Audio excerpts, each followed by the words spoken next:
Alright, this is probably take 3 because my phone is internet, etc.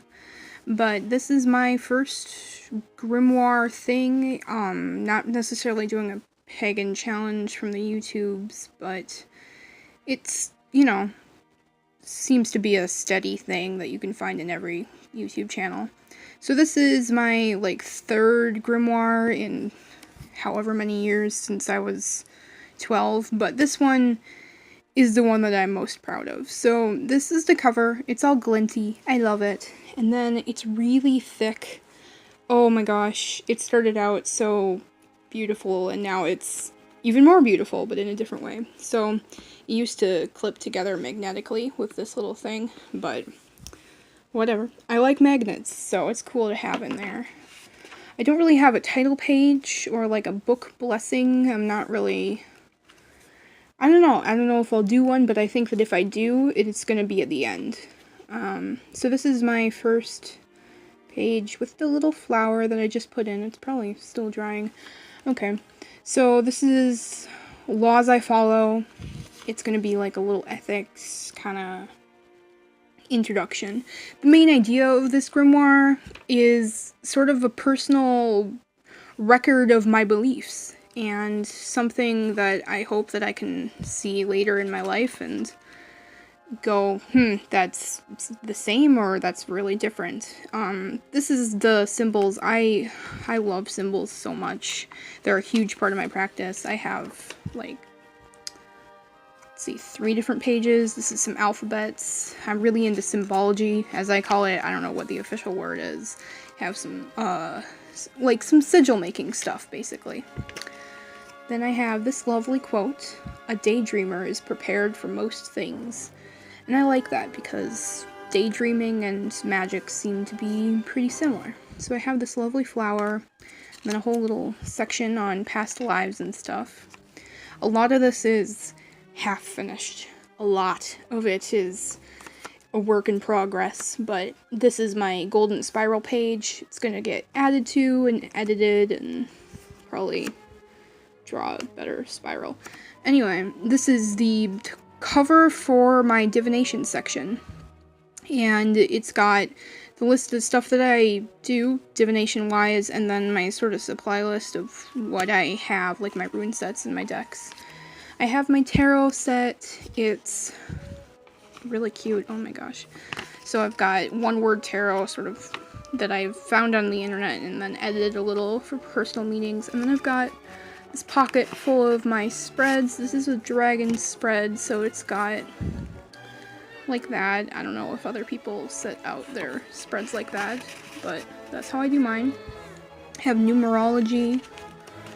And then over here I have my astrology. Hi, Shadow. She says hi and that she's been part of this lovely creation. Okay. So I have this page, and then what's going to be over here, constellations and little notes on their legends, but not the full legends, just little notes. And they've each got their symbols. I love symbols. So then over here is each planet, not just the original 7 or 9, but then I have the asteroids or dwarf planets, I guess I called them, but, planets that aren't necessarily included in astrology normally, but are planets to me. So they have a lot of, like Chiron, that is a astrological body that has legends about it and myths, and so I created my own associations and sort of what I feel they affect, and this astrology stuff is very personal. So down on the flip page I have stuff about the houses, typical natal astrology. It's very Western, very Greek-based. Then I have these little sentences. The signs have those I blank, and then I did them for the planets. I don't know. I haven't used them yet. Then I have this set. So on Tumblr, I found the My Planet shows sign through house. And that's sort of a template that I used for all of my astrology now. Not just those, I've come up with my own sort of sentences. Like down here we have, I feel stable when my succedent house are planet. And then I've given each house sort of an area of life, and, well, they have those already. And then each planet a feeling or a area. And I did that a couple times. Let's see. The next page has Greek deity associations for each of the planets, and then these are symbols for the constellations, and they get erased as they get added over there. Then we have the aspects, degrees, things like that. And then I have my own birth chart there. It's all notes. So that's I'm most proud of that section. And this is, auras, I'm gonna color it in eventually. And then the palmistry section, I'm probably gonna add a hand that actually has my own lines, but this is symbols on this side, and then over here it has the words. And like just information on how to read them, because I'm forgetful. And then I have page upon page of just tea leaf and dream omens, what they mean to me, sort of. Some of it's copied down from books that I have, and some of it's not. Some of it's just personal associations. So these are the 7 elements. I've never met anyone that uses light, dark, and time as an element too, but they're elements to me. This is an unfinished page, sort of what is magic is the question, and I've got this lovely little border here, and it's cute. I like it. Dreams are illustrations from the book your soul is writing about you, and I thought that was a pretty interesting quote, something to think about. Alright, so these are, I have some half-done devotional pages for 2 of the deities that I work with. This one's Caradwyn. I have her story written out. I did it as a school project once, but I wrote it all down. And then some art that I did, just some information and a blessing, and then a page that I'm gonna put on information on red-tailed hawks. Those are my spirit, totem, animal, whatever the thing is. This is about Welsh Celticism, which is what Caradwyn is from, not necessarily not from Irish stuff, but this is like quotes from the Taliesin and things like that. These are some parts of my Aries pages. I'm trying to make my devotional pages as beautiful and meaningful as possible, so they're a long work in progress, but I know that they'll turn out great. I'm very excited. This is about one of my thought form spirit guides. His name is Warner, and he is a very, very good dog. Page for Lake Superior. Holy stones. I should make a video entirely about the holy stone that I got from the lake, but this has a little, you know how when you look through holy stones, it said that you can see magical creatures. So if you look through this hole, you can see the dragon on this page. And oh boy, I love this page. I've got information on all sorts of magical creatures, just a little bit. I don't know what I wrote down there, but it's pretty. And then I've got this beautiful sticker, which is weird because I've never put stickers down before. I have this lovely quote, "I honor the divine nature of every being." And then I have this page that's entirely devoted to dragons, and I was going to have like actual information, but then a poem just sort of spilled out. So that's one spread. I should probably stop talking about every single page so this doesn't get too long. This is going to be a Fae. That's a huge WIP leaf. The other most organized part of my grimoire is the correspondences, and I've got a list of all the lists that are in there. And then, for instance, luck, I have green, clovers, turquoise, bells of Ireland, the plant, and heather. And those are the things that I put with luck, and it's sort of an associations with magical archetypes.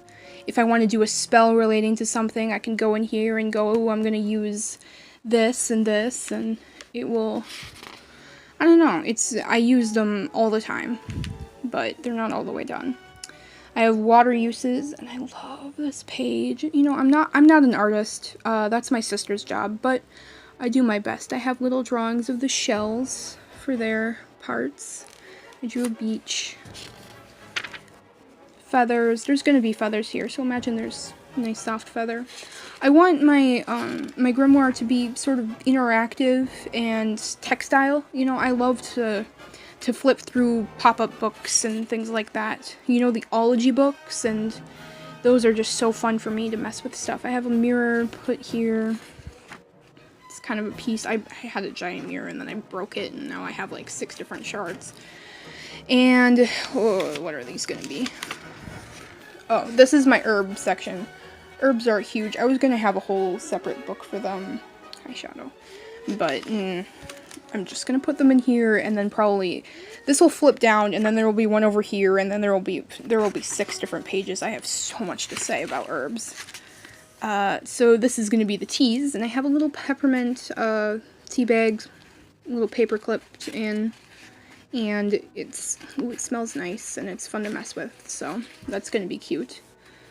Then wow, we've got. So I have a bunch of keys that I found at an antique store, and then I traced them all, like here's one, and I don't know what they're going to open yet, but since I don't want to put sticky notes or whatever onto the keys, I can just take their little tracing and write on the back what they're for, and then I can find them because I'm a forgetful person. So if I assign a door to a key, I won't know. I won't remember. This stuff is from my coming of age when I was at the Unitarian Church. This is sort of, it was all typed up, but then I copied it down into this little page. And then my cards that I got from family members, one of the quotes from the ceremony, and then all those church pamphlets from the ceremonies. And then the 5 big questions that you ask in a Unitarian coming of age, which is a year-long process. It's amazing. I recommend you look it up. So I have those questions, and then these pages. I'm gonna answer them again because I did coming of age 3 years ago, and it's been a while. And when I rewrote it changed. A lot has come into light. So, this is a section for shadow work, which something that I'm gonna get into maybe. And then that's kind of it for now. I have these I have multiple of these, where I took, I think they're called signatures, from my old book, and then I just taped them in to my new book. And that means that I'm gonna have a lot more paper and a lot more room, because I should have started with a larger journal, but, you know, that's the way the wind blows. And then back here, I've got all sorts of papers and such that I'm going to put in, you know, scrapbooking bits, and then, I don't know what you can see, but I have little paint cards or whatever, some stuff written, a little plant, you know, just some cool printouts and shit that I've got. So that's my grimoire, and I'm making this video so I can look back on it in a couple months when it's probably even fatter and even more full. You know, I finally color things in and such. Look at this gorgeous dragon. It's just so pretty. Oh, okay. So that's my 3rd, 5th, 100th take on this. And I hope that you enjoy. I'm glad that I got to talk to somebody about it. You know, that's why I'm making this video. I've been working so hard on this thing, and I have no one to talk to about it, and there we go. So I've finally shown someone my, you know, if you're not an artist, let me just say you can be, you know. This is pretty darn artsy, and I can barely draw a stick figure, you know. So, see you next time. Bye.